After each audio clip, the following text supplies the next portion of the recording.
দর্শক, আমি এই মুহূর্তে উপস্থিত আছি কুষ্টিয়া মিরপুর থানা ছাতিয়ান ইউনিয়নে। এই মুহূর্তে দেখতে পাচ্ছেন যে এলাকাটা আছে, এলাকাটা আসলে প্রেম রোড নামে পরিচিত।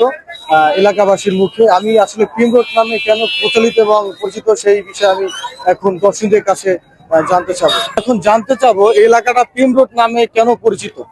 আচ্ছা, এই এলাকাটার নাম কি বা এই রোডটার নাম কি? ভাই, এই রোডটার নাম আগে ছিল হচ্ছে এমনি এলাকা ভিত্তিক কাঠিগ্রাম রাস্তা নামেই পরিচিত ছিল। পরে এই বিভিন্ন জায়গা থেকে বিভিন্ন রকম লোক আইসি এই রোডটা হচ্ছে প্রেম রোডের নামে পরিচিত হয়ে গেছে। এলাকাবাসীর প্রচলিত এখন এটা প্রেম রোড নামে। জি, এখন প্রেম রোড। এখানে কি প্রেম হয়?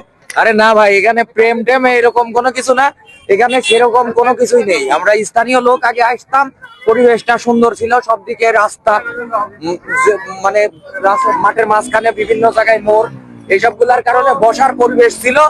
এইসব কারণে আমরা এসে বসতাম। পরবর্তীতে আস্তে আস্তে আশপাশের মানুষজন আস্তে আস্তে এরকম ভাইরাল হয়ে গেছে। এখন এখানে কি কেন ঘুরতে আসে সে বিষয়টা জানতে চাই। এখানে সবাই মানুষ আসলে মানুষ দেখতে আসে, অন্য কোনো কিছু না। যে বাঙালি, আমরা তো হুসুকে বাঙালি। এখানে আসছে মানে আমার বউ কেমন তোমরা সবাই দেখো, মূলত কাহিনী হয়ে গেছে এখানে এইটা। ঠিক আছে, ধন্যবাদ।